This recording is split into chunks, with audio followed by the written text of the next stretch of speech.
Commander Alex Foster watched as Earth shrank to a pale blue dot on the view screen. The massive human warship, Retribution, accelerated away from humanity's homeworld, leading a fleet of 200 vessels toward the heart of Council space. Their mission was clear: to make the Galactic Council pay for their treachery. "All ships report ready for hyperspace jump, commanders," said Lieutenant Mark Wilson from the navigation console. Alex nodded, face set with grim determination. "Proceed with the jump sequence. Next stop, Centauri Prime."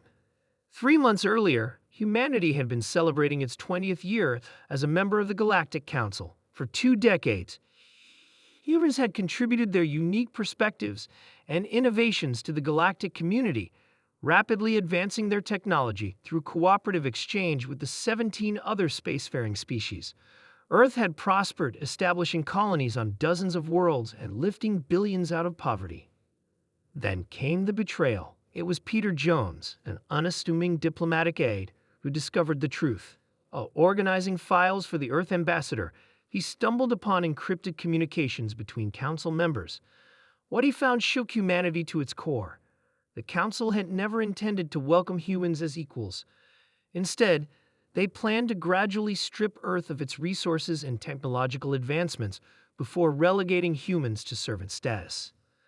The evidence was undeniable. The seemingly generous technology exchanges had contained hidden backdoors and kill switches. The treaties that opened new worlds to human colonization were designed to scatter and weaken Earth's military presence.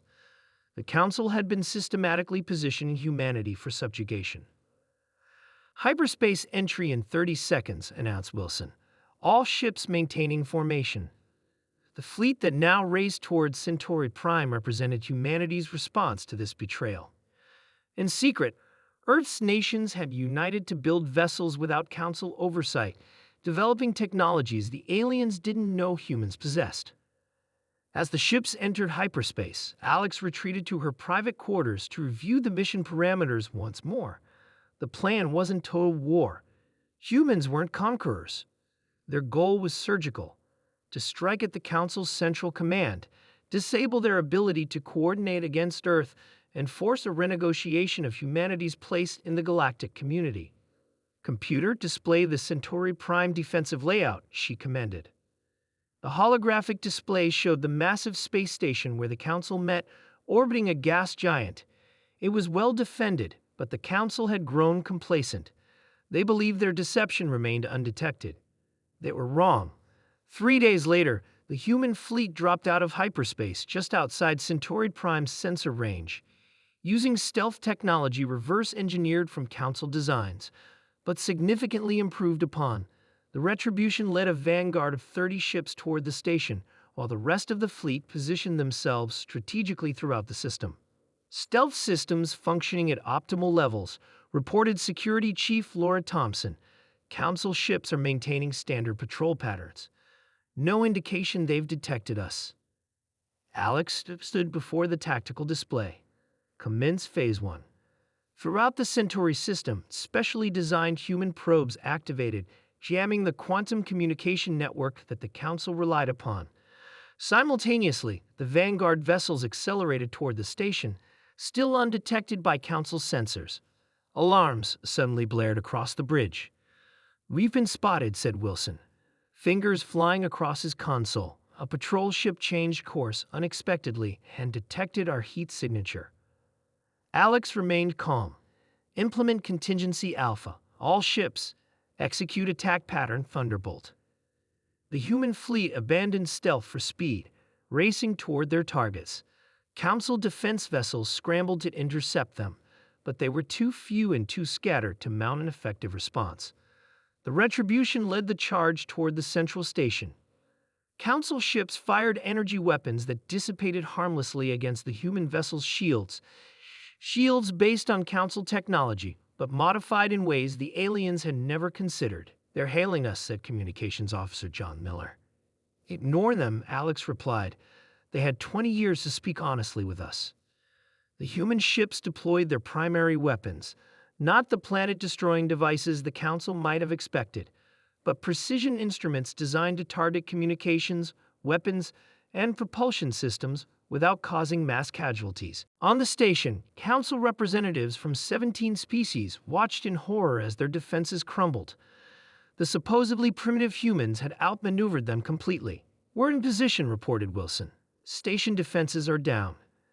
Alex activated the ship-wide communication system. Orting teams prepare for deployment. 200 elite soldiers in advanced combat suits launched from the Retribution, flying through space toward the station.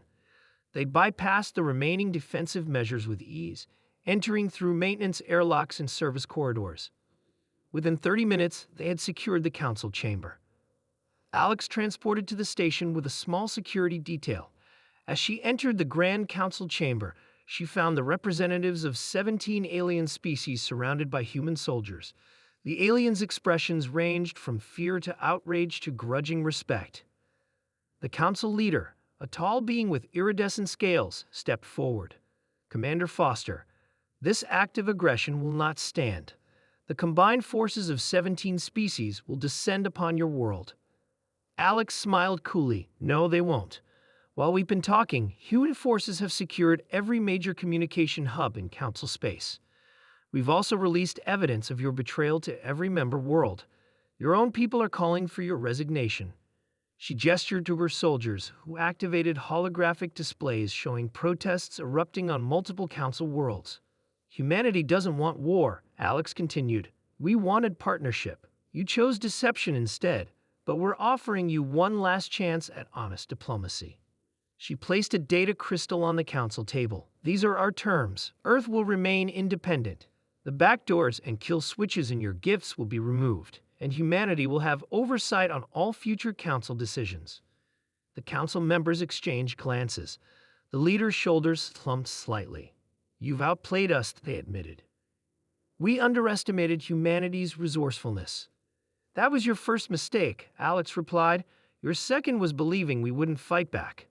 As she looked around at the council members, she saw the dawning realization in their alien eyes. They had attempted to subjugate a species that had spent its entire history overcoming challenges and defying expectations. They had tried to deceive a race whose greatest strength was learning from its adversaries. "The terms are reasonable," the leader finally said. "We accept." Alex nodded once. "Then let's begin a new chapter in galactic history, one based on truth this time." As she turned to leave, she couldn't help but feel a surge of pride. Humanity had been tested and had proven its worth. The Council's betrayal had been meant to break them. Instead, it had revealed humanity's true strength, not just their technological ingenuity or military prowess, but their fundamental belief that even after betrayal, a better future remained possible. Humanity had struck back, not just with force, but with the promise of a more just galaxy for all species.